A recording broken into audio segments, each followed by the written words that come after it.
going to see just an upside-down flip fest. And one thing I do want to point out, Tess, I haven't seen an underflip yet from Ribot, which we know he has, and definitely no 360. Well, he may be saving that for his second run. This was a pretty lackluster performance for Matt Ribot. We know he can do better. We saw him on the double-double go long on the second landing quite a couple of times, so he's got better. I think he even stopped before time was up, and there's the Indian kiss of death backflip over merely 115-foot jump, and that's if you just hit the top of the deck, which he actually did. So waiting for the score. Actually, we're not waiting for anything. We're waiting for the silly announcer to say it's a 39, and now I have done that. It now, oh, and more trouble dropping in. Wow. Oh, and it looks like he caught the headset. Now what happens here? Because technically when he drops and hits the ground, he's supposed to have 7 seconds to hit the first ramp. Easy for me to say. Come on, don't be so hard on the guy. He's I'm trying just to drop you the rules. The rules are. And he hits the official's headset. His time didn't start. Try to sandbag Twitch like that. We need a new official with a tighter headset, please. Okay. That's one way to get famous, Dave, right? It's not a good way to get famous, but he's certainly going to get a ribbon tonight from his friends. Here we go. Big start for Jeremy Twitch Stenberg.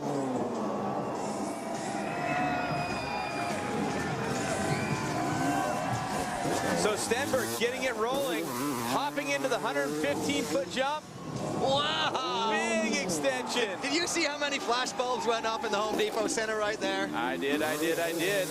Riding in the memory of his good friend Jeremy Lusk. He has R.I.P. Lusk tattooed onto his militia tattoo on his neck.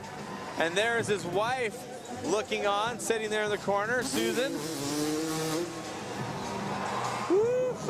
Wow, he's looking much better than he did in the elimination rounds and in that semifinal round. So Twitch so far very clean. He's coming back into the double-double section.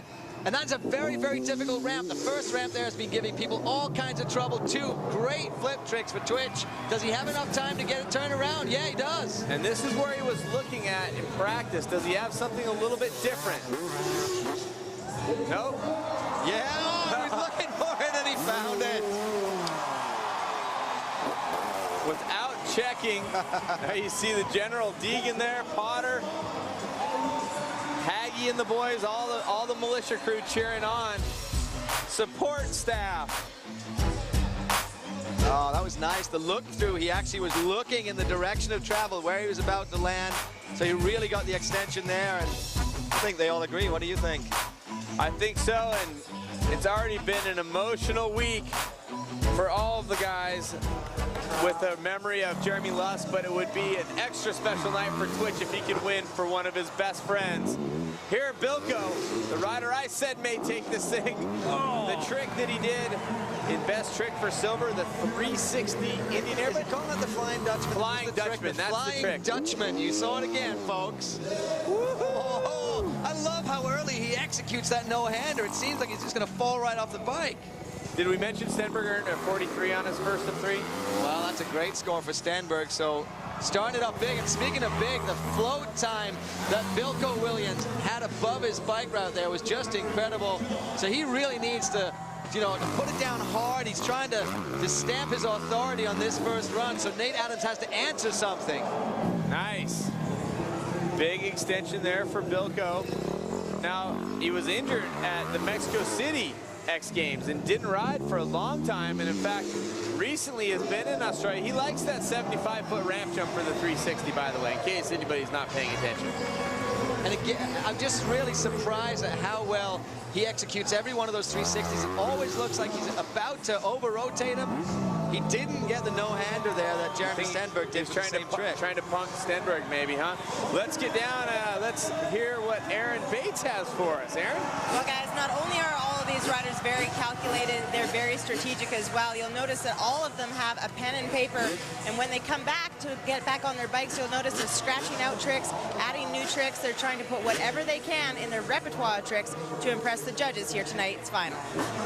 And here is the entrepreneur. Uh-oh, 44 for Bilko. There he is, the entrepreneur. He's got his own glove company, Deft Family, and he just says, you know what, I'm freestyle. Oh, that is, the third rider that's had a problem with that drop in, with the wedge there. Is he holding that left arm? He's holding his side, and unlike Twitch, they're starting his time because he didn't have anything with the officials. He just straight fell down. Well, we saw the problem there is that there's a little hump there that there's a little wedge. That's where the riders jump in. They come around the turn there to get into that ramp when they're during their run. Wow, let's take a look. Let's have a look here. What's it coming down? That is the edge. Let's take a look at the replay. And he slides out. He gasses it going down the face of the ramp and slides out. Aaron, did you see that up close there? I definitely did. Yeah, but guys, well, as the temperature cools off, it's starting to get extremely slippery down here. You'll notice that the run into the ramp is blue grooved, and there's marbles on top of it. So when they're coming down the run in, they're having a difficult time trying to grab traction. And a lot of these guys out here tonight have decided to go for a softer compound tire just in order to grab some additional traction to get over a 120-foot jump. I concur.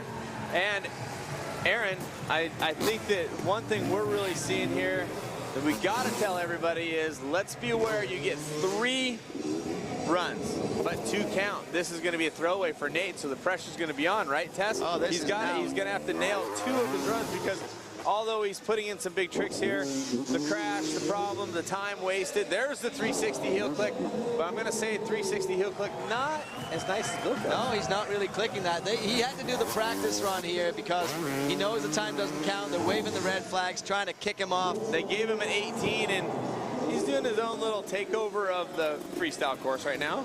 He's not going to be very happy. Erin, of course, is so close to the action. She's like literally 10 feet away from where he managed to what about this? smash the ground. What about this, Tess? He's strong mentally, Nate Adams, so that's not going to throw him out of his game? I don't think it will. Nate is the perfectionist. I mean, everybody said back in the day he used to ride like a robot, and if anybody can put it together for 2 perfect runs, it's going to be Nate Adams. But of course, Riverboat's no slouch. Ribot scores a 39 on his first run. He's been a silver medalist here before. I like his kiss of death backflips, not quite as extended as some of the other guys, but what is it that's not taking him to that next level of the score here? What does he need to do different that he didn't do in the first run? Well, I think he needs to extend. He needs to hold those tricks and keep them out there. Like the one-handed takeoff's really cool. He's the only guy really taking that short kicker ramp and showing that he's using the course as differently and as varied as he possibly can. But, you know, he's got to get his big tricks, hold them out there, show the judges what he's doing. Like, see, I just don't think that works for him. I don't think that works for the judges. Yes, it's a pendulum, but I think it would be sicker if he just threw it to one side and just poked it way out. What do you think?